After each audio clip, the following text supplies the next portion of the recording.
Bonjour tout le monde, j'espère que vous allez bien. Je suis contente de vous retrouver aujourd'hui dans une nouvelle vidéo pour vous présenter les dernières arrivées de ma palle. Une fois n'est pas coutume, j'ai complètement fait craquer le porte-monnaie et j'ai passé plusieurs commandes ces dernières semaines. C'est assez rare pour le mentionner, vous le savez en général quand je vous fais des vidéos book haul sur ma chaîne, ça va plutôt être des livres que j'ai empruntés à la médiathèque. J'achète très peu, mais là je ne sais pas, il y a eu une espèce d'événement en cascade et c'est devenu totalement hors de contrôle puisque j'ai même encore une commande en cours que je suis en train d'attendre. Donc il faut vraiment que j'arrête le massacre. Je sais pas, c'est peut-être réconfortant en fait d'acheter des livres dans cette période qui est quand même assez anxiogène et assez particulière. Mais bon, je vais essayer de pas non plus me trouver trop d'excuses. Il faut juste que je fasse un petit peu attention. Tout a commencé parce que mon mari a retrouvé une carte cadeau au fond de mon sac. Une carte cadeau que j'avais complètement oubliée. Et en fait, elle était à un mois près périmée. Donc, il a fallu absolument passer la commande tout de suite. Franchement, ça aurait été trop dommage de la perdre. En fait, c'est une carte cadeau que j'avais reçue à l'occasion de mon anniversaire l'année dernière. Et à l'heure où je vous filme cette vidéo, mon anniversaire, c'est dans 4 jours. Donc, vraiment, c'était moins une. Je me dis à chaque fois que je ferais mieux de les utiliser tout de suite parce que ensuite j'ai tendance à les oublier. Puis vous savez, c'est ce genre de truc que vous rangez un petit peu trop bien. Vous le rangez tellement bien qu'en fait après vous oubliez complètement que vous les avez. Ça a commencé avec une carte cadeau Illicadeau que j'ai utilisée sur le site de la Fnac. Je tenais vraiment en parler en toute transparence ici avec vous, surtout avec le contexte actuel. Bien évidemment que même hors Covid, il est très important d'essayer au maximum d'acheter ces livres dans des librairies indépendantes. Je ne le dirai jamais assez et moi-même j'essaye de le faire au maximum. Là pour le coup, il s'agissait d'une carte cadeau et à mon avis, je ne pouvais l'utiliser que sur des grandes franchises. Alors si je me trompe, n'hésitez pas à me le mettre dans les commentaires, je serais ravie de savoir où j'aurais pu utiliser cette carte autrement. Mais évidemment, on peut faire toujours mieux et j'avais d'ailleurs envie de profiter de cette vidéo pour vous parler d'un site que j'ai découvert récemment. Enfin, peut-être vous en avez entendu parler parce que ça tourne beaucoup sur les réseaux sociaux. Il s'agit du site leslibraires.fr. C'est un site qui regroupe les librairies indépendantes qui se trouvent dans toute la France. J'imagine que c'est elles qui font le choix de se mettre sur ce site. En tout cas, je l'ai trouvé vraiment très chouette, d'autant plus que pour ma part, j'ai trouvé au moins 4 librairies qui se trouvent près de chez moi et qui sont sur ce site. Et c'est ce que je vous disais, j'ai passé une commande récemment, c'est sur ce site-là. J'attends toujours que les livres arrivent, donc je peux pas vous dire tester, approuver, seulement tester, mais honnêtement, je trouve le truc juste super. Je suis déjà hyper convaincue. J'ai commandé entre autres plein de petites lectures de Noël. C'est une commande que je ne vais pas vous présenter dans un autre book haul, mais vous en entendrez parler forcément en vlog ou également sans doute lorsque je vous ferai ma vidéo sur le Cold Winter Challenge. Ça c'était la petite parenthèse. Je vais quand même commencer tout de suite cette petite présentation parce que je parle beaucoup. Alors déjà, je vais vous présenter un livre que j'ai reçu il n'y a pas longtemps par des amis. Il s'agit de Les Aréosates de Amélie Nothomb, publié chez Albin Michel. Alors il faut savoir que j'ai une relation assez ambivalente avec Amélie Nothomb. J'ai beaucoup aimé ses premiers romans. J'avais lu Hygiène de l'assassin. Les autres titres ne me reviennent pas en tête, mais vous savez, ce sont les livres qui se passent au Japon, où elle parle un petit peu de sa vie lorsqu'elle était plus jeune et qu'elle vivait dans ce pays. J'avais beaucoup aimé et puis ensuite j'ai eu voilà, des lectures qui m'ont beaucoup moins emballée. Alors si, il y a eu un coup de cœur quand même, c'est Mercure, qui n'est pas forcément l'un de ses titres les plus connus, mais que j'ai adoré, notamment parce que c'est un huis clos et que j'aime particulièrement cette petite ambiance où voilà, les personnages sont enfermés. Ça fait des années que j'ai pas relu d'Amélie Nothomb, donc voilà, on m'en donne l'occasion avec ce titre-là. N'hésitez pas à me dire si vous l'avez déjà lu et si vous l'avez apprécié. J'ai vu des avis assez dithyrambiques, parfois mitigés. Bon, on verra bien. En tout cas, j'aborde cette lecture avec beaucoup de positif. Je me dis que pourquoi pas, peut-être que ça va me relancer dans ma découverte de l'œuvre de cette autrice qui malheureusement souffre un petit peu de préjugés que je pourrais avoir sur sa personne. Malheureusement, déjà j'ai beaucoup de mal avec les couvertures. C'est très narcissique, très égocentrique, je pense que c'est le but recherché, mais je n'adhère pas forcément. Et puis, je suis toujours épatée par cette autrice qui arrive toujours à sortir un roman par an à la rentrée littéraire.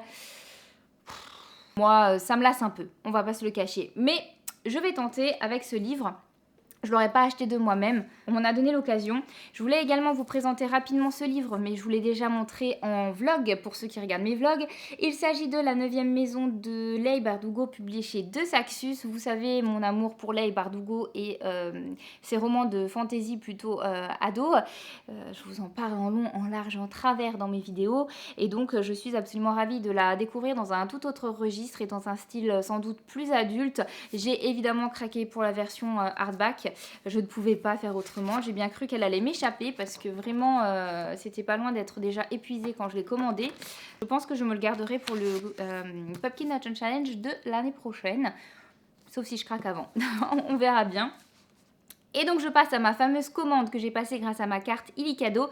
Et il faut savoir que je ne suis pas capable de m'acheter que des livres pour moi. J'ai aussi acheté des livres, un livre pour mon fils et 2 livres pour mon mari. Je me suis dit que j'allais quand même vous les présenter rapidement dans cette vidéo. Donc pour mon mari, je lui ai acheté le tome 80 et le tome 82 de la saga One Piece. Je l'aide à constituer sa collection au fur et à mesure. Il est à jour dans sa lecture de One Piece, mais il a très envie d'avoir les versions papier. Et donc on les achète au fur et à mesure. Je peux vous dire que ça prend une place de dingue dans sa bibliothèque et la saga n'est toujours pas terminée. Moi, vous le savez peut-être, je lis du manga de plus en plus. Je vous ai d'ailleurs fait une vidéo dédiée à ce sujet. One Piece, je n'ai pas encore commencé. Je dois vous dire que face à l'ampleur de la tâche, j'hésite encore, mais je pense que je vais finir par craquer parce que c'est quand même un monument dans le genre du manga et je pense que voilà, on ne peut pas passer à côté. Donc peut-être que je me challengerai et que je lirai cette saga quand elle sera enfin terminée et qu'elle sera intégralement publiée en version papier. Donc ça c'est chez Glénat. Voilà, j'ai pas dit l'auteur parce que ça fait peur toujours de donner les noms japonais.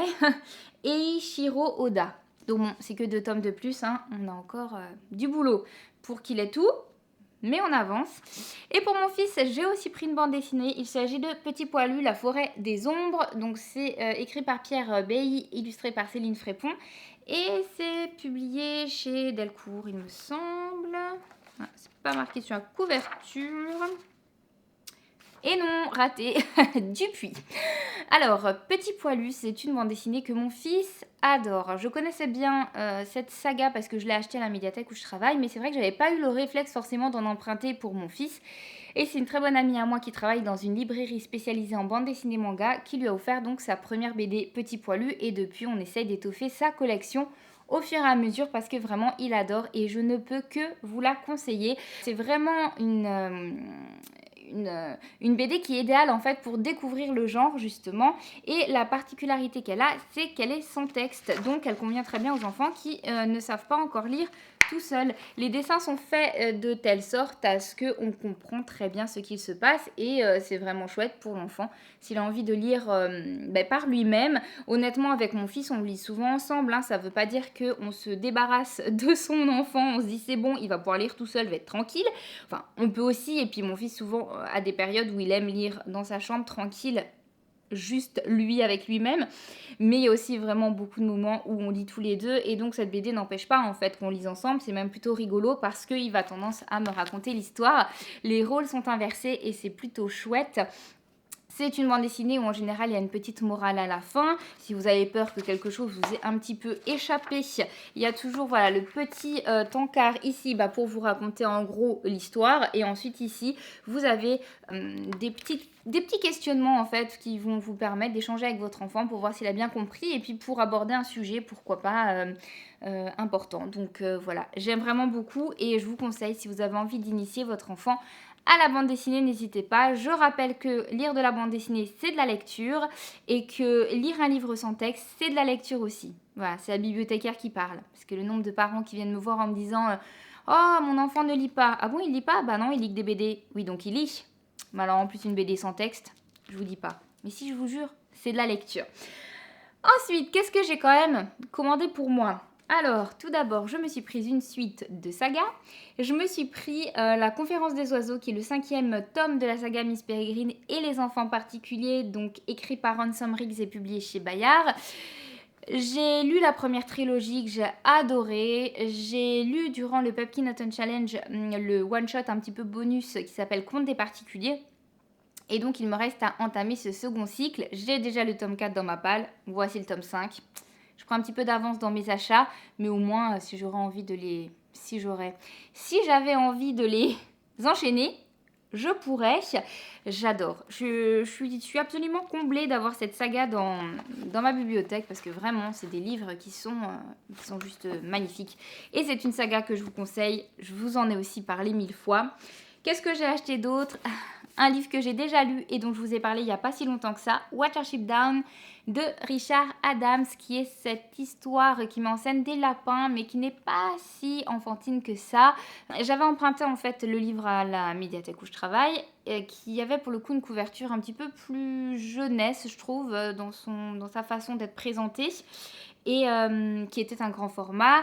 J'ai tellement aimé ce livre, je me suis dit il me le faut absolument dans ma bibliothèque, surtout que moi je suis une grande fan de lapins. Donc, je ne pouvais pas faire autrement. Et ça tombe bien puisque les éditions Monsieur Toussaint Louverture ont fait cette réédition, voilà, qui pour le coup fait beaucoup plus adulte, qui est en plus dans les tons verts, qui est ma couleur préférée. Je sais que c'est un livre que je vais relire et puis même si je le relis pas tout de suite, c'est un livre que je vais prêter. Enfin bref, je suis trop contente de l'avoir dans ma bibliothèque. Ensuite, je vais passer peut-être un peu vite dessus parce que c'est un sujet plutôt personnel, là pour le coup, mais bon, allons-y. J'ai acheté ce livre-ci, je sais pas si vous voyez bien, j'ai petits soucis de lumière parce qu'il fait tellement nuit en fait que bon, j'ai mis mes lampes, mais en fait c'est tout blanc. Bref, j'espère que vous verrez bien.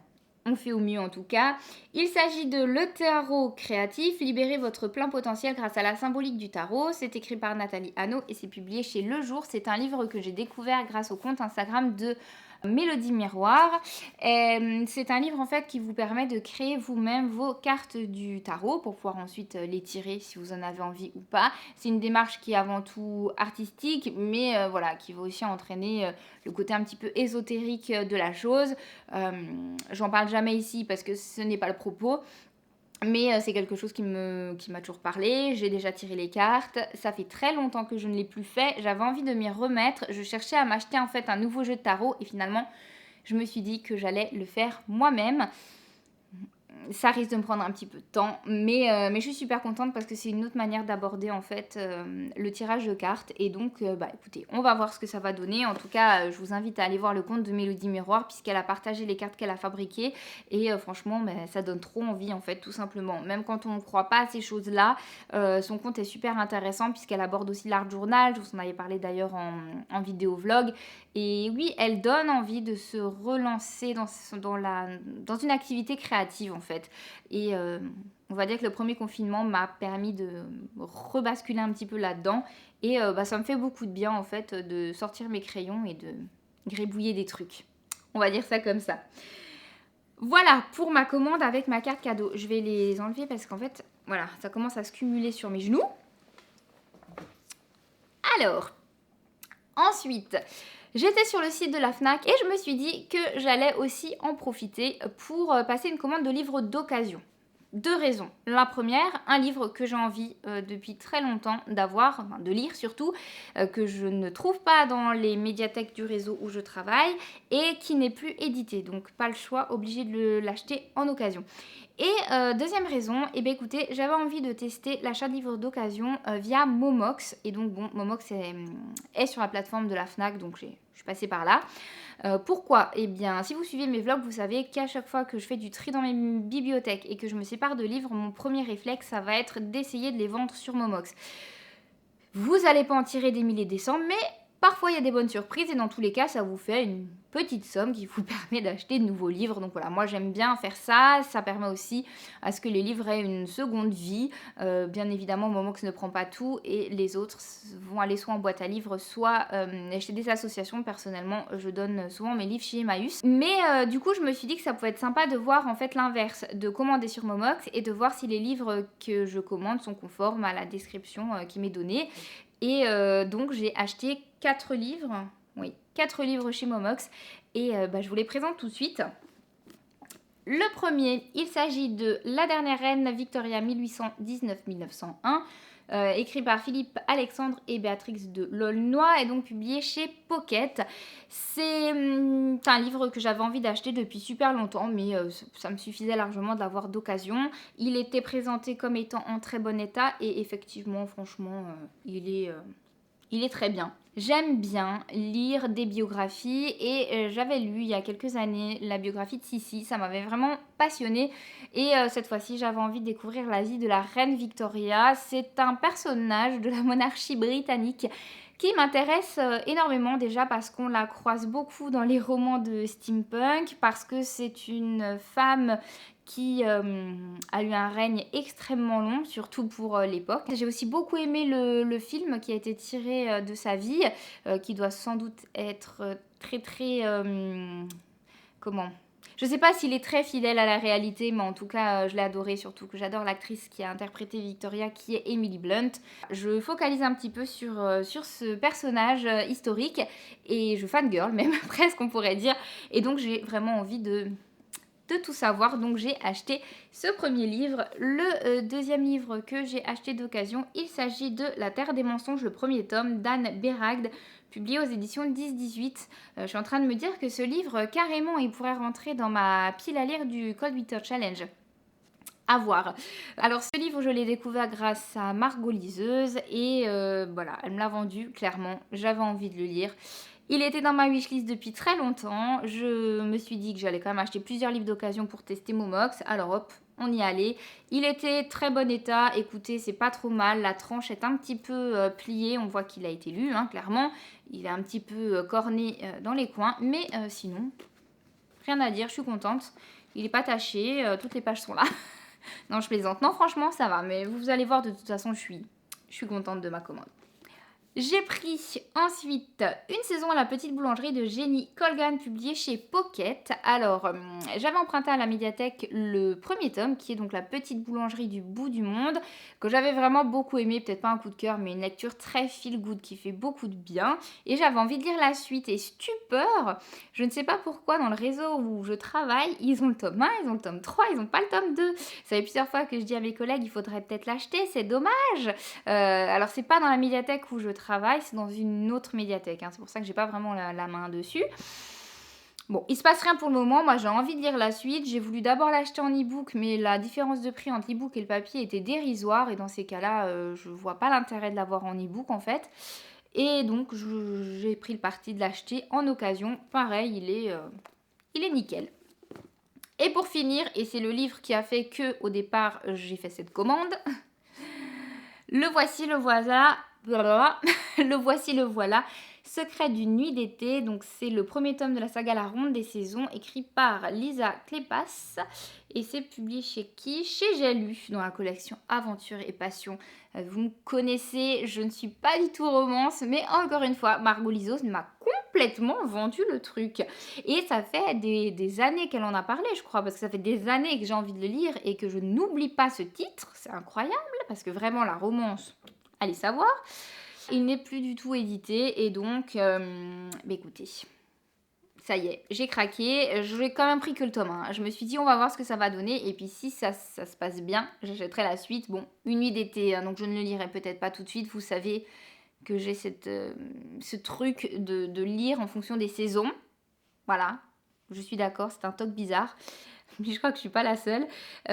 Donc je sais pas pour tout de suite, mais je l'ai enfin. Et donc celui-là, il était noté bon état. Mais pareil, hein, vous le voyez bien, nickel. Franchement, ils sont top. Je dirais La Terre des mensonges est le plus abîmé puisqu'il est un petit peu plié sur la tranche. Enfin, sur la tranche.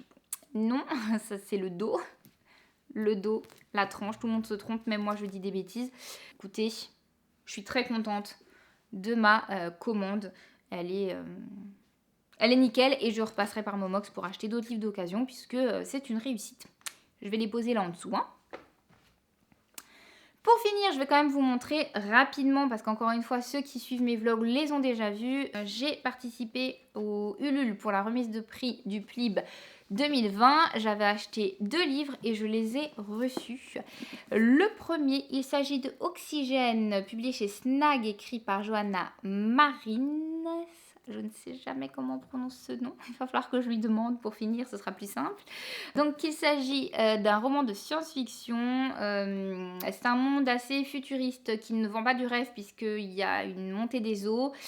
Donc visiblement les continents ne sont plus du tout tels que nous les connaissons aujourd'hui. Et a priori c'est un monde où l'air se vend et s'achète. Et donc c'est un luxe de pouvoir respirer, en gros. J'ai vraiment très hâte de lire ce livre puisque j'avais adoré Cendre, qui était justement un roman qui faisait partie de la sélection du PIB 2020, donc écrit par Johanna Marins, qui m'avait beaucoup plu et j'ai vraiment envie de suivre cette autrice dans ses différentes publications. Donc voilà.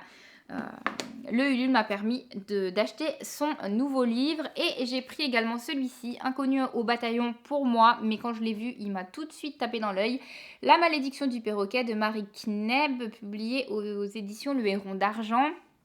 Tout simplement parce que j'adore la piraterie, notamment dans la littérature, et donc je ne pouvais pas résister à cette jolie couverture. Je pense que c'est un roman qui est plutôt jeunesse. Nous suivons un redoutable pirate qui s'appelle Connor, mais qui est victime d'une terrible malédiction, qui s'est transformé en perroquet. Donc a priori, on va suivre ses aventures pour retrouver forme humaine. Écoutez, c'est tout. C'est déjà pas mal. Comme je vous disais, j'ai encore une commande qui est en route. Mais comme dit, je ne vous referai pas un book haul exprès. Il y a des livres que je vais offrir et que je vais mettre donc sous le sapin.